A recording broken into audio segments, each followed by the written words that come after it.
Hi friends, Deepa Delhi ഡയറിയുടെ പുതിയ വീഡിയോയിലോട്ട് സ്വാഗതമുണ്ട്. ഇവിടെ നമുക്കിന്ന് ഒരു പൂരി മസാല ഉണ്ടാക്കാം. ഇവിടെ 4 ഉരുളക്കിഴങ്ങാണ് എടുത്തിരിക്കുന്നത്. ഉരുളക്കിഴങ്ങ് നല്ലതുപോലെ കഴുകി 3-4 വിസിൽ വരുന്നത് വരെ നമുക്ക് വേവിച്ചെടുക്കാം. കുക്കറിലെ വിസിൽ പോകുമ്പോഴേക്കും നമുക്ക് പൂരിക്കുള്ള ആട്ട കുഴയ്ക്കാം. അതിനായി 1 കപ്പ് ആട്ടയാണ് എടുത്തിരിക്കുന്നത്. കുറച്ച് ഉപ്പ് കൂടെ നമുക്ക് ചേർത്തി കൊടുക്കാം.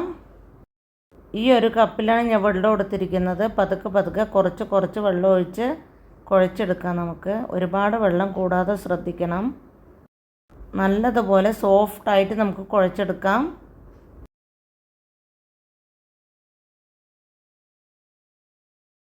മാത്രം വെള്ളം ചേർത്താൽ മതി. ഇതുപോലെ കുഴയ്ക്കണം. കൂടുതൽ വെള്ളം ആയിക്കഴിഞ്ഞാൽ പൂരി ചുട്ടെടുക്കാൻ ഭയങ്കര ബുദ്ധിമുട്ടായിരിക്കും. നല്ലതുപോലെ കുഴച്ചു. വേണമെങ്കിൽ ഇച്ചിരി നമുക്ക് എണ്ണ ഒഴിച്ച് കൊടുത്ത് ഒന്നുകൂടെ കുഴച്ചെടുക്കാം. ഇതുപോലെ നല്ലതുപോലെ കുഴച്ച് ഒരു അരമണിക്കൂർ നമുക്ക് റെസ്റ്റ് ചെയ്യാനായിട്ട് അടച്ച് വയ്ക്കാം. 1/2 ഗ്ലാസ്സിൽ കുറവേ നമുക്ക് വെള്ളം വേണ്ടി വന്നുള്ളൂ ആട്ട കുഴയ്ക്കാനായിട്ട്.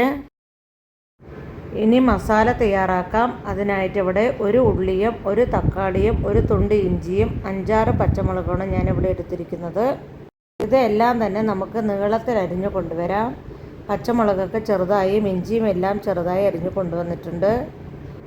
ഇനി നമുക്ക് കുക്കർ തുറന്ന് നോക്കാം. ഉരുളക്കിഴങ്ങ് ഇപ്പോൾ നല്ലതുപോലെ വെന്ത് വന്നിട്ടുണ്ട്. ഇനി നമുക്ക് തോലൊക്കെ കളഞ്ഞ് ഇതുപോലെ ചെറിയ പീസുകളായി മുറിച്ച് കൊണ്ടുവരാം. ഇതുപോലെ നോൺ സ്റ്റിക്കിൻ്റെ ഒരു ചീഞ്ചട്ടി വെച്ച് ചീഞ്ചട്ടി ചൂടായി വരുമ്പോൾ അതിലോട്ട് നമുക്ക് 2-3 സ്പൂണ് വെളിച്ചെണ്ണ ഒഴിച്ചു കൊടുക്കാം. വേണമെങ്കിൽ നിങ്ങൾക്ക് റിഫൈൻഡ് ഓയിൽ ഉപയോഗിക്കാം. ഓയിൽ ചൂടായി വരുമ്പോൾ നമുക്കതിലോട്ട് കടുകിട്ട് കൊടുക്കാം. കടുക് പൊട്ടിയതിന് ശേഷം നമുക്ക് 2 വറ്റൽമുളക് കൈകൊണ്ട് തന്നെ പൊട്ടിച്ചിട്ട് കൊടുക്കാവുന്നതാണ്.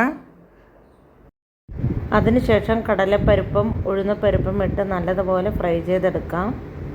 ചെറു തീയിൽ വെക്കണം. ഫുള്ളിൽ ഒരിക്കലും വെക്കരുത്.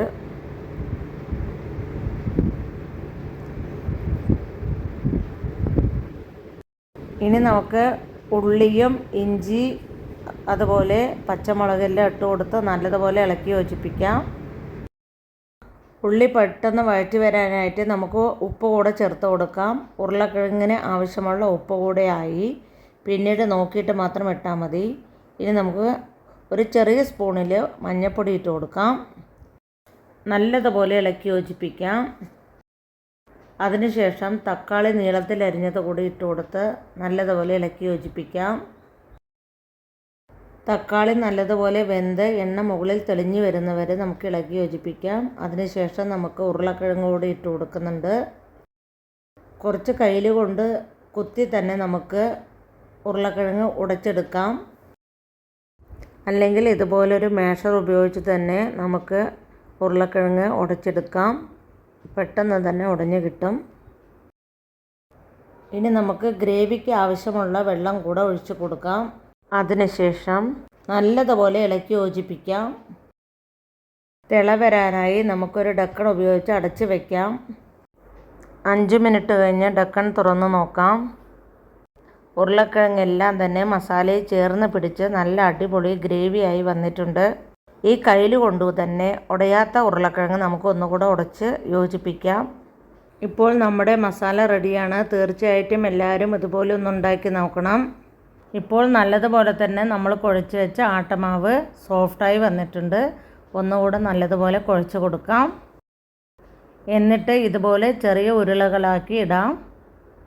അപ്പോൾ നമുക്ക് ഉണ്ടാക്കിയെടുക്കാൻ എളുപ്പമാണ്. എല്ലാം തന്നെ ഇതുപോലെ ചെറിയ ഉരുളകളാക്കി ഇടുകയാണെങ്കിൽ നമുക്ക് പരത്തി പെട്ടെന്ന് തന്നെ ഉണ്ടാക്കിയെടുക്കാൻ പറ്റും. അങ്ങനെ പൂരിക്കുള്ള മാവുകളൊക്കെ ഇതുപോലെ ഉരുളകളായി മാറ്റി വെച്ചിട്ടുണ്ട്. ഇനി നമുക്ക് ഇതുപോലെ അടികട്ടിയുള്ള ഒരു ചീഞ്ചട്ടി വയ്ക്കാം. ചെറിയ ചീഞ്ചട്ടി വയ്ക്കുന്നതാണ് ഏറ്റവും നല്ലത്. ചൂടായി വരുമ്പോൾ നമുക്കതിലോട്ട് എണ്ണ ഒഴിച്ച് കൊടുക്കാം. നമുക്കിനി പൂരിക്കുള്ളത് പരത്താൻ തുടങ്ങാം. ഇതുപോലെ എണ്ണയിൽ മുക്കിയതിന് ശേഷം ഇങ്ങനെ പരത്തിയെടുക്കാം. നമുക്ക് പ്രത്യേകിച്ച് ആട്ടപ്പൊടിയൊന്നും ഉപയോഗിക്കേണ്ട ആവശ്യമില്ല. കാരണം ആട്ടപ്പൊടി ഉപയോഗിച്ച് കഴിഞ്ഞാൽ നമ്മുടെ എണ്ണയിലൊക്കെ വീണ ആ എണ്ണ പിന്നെ യൂസ് ചെയ്യാൻ പറ്റാത്ത രീതിയിലാവും. അതുപോലെ നമുക്ക് ഓരോ ഉരുളകളായിട്ട് പരത്തിയെടുക്കാം. പതുക്കെ പരത്തിയെടുക്കണം കേട്ടോ. ഇതുപോലെ ചെറിയ രീതിയിൽ എണ്ണ മുക്കിയിട്ട് ചെയ്താൽ മതി. എല്ലാ പൂരികളും നമുക്കിതുപോലെ പരത്തിയെടുക്കാം. പരത്തിയതിന് ശേഷം നമുക്ക് ഓരോ പൂരിയായിട്ട് ചുട്ടെടുക്കാം.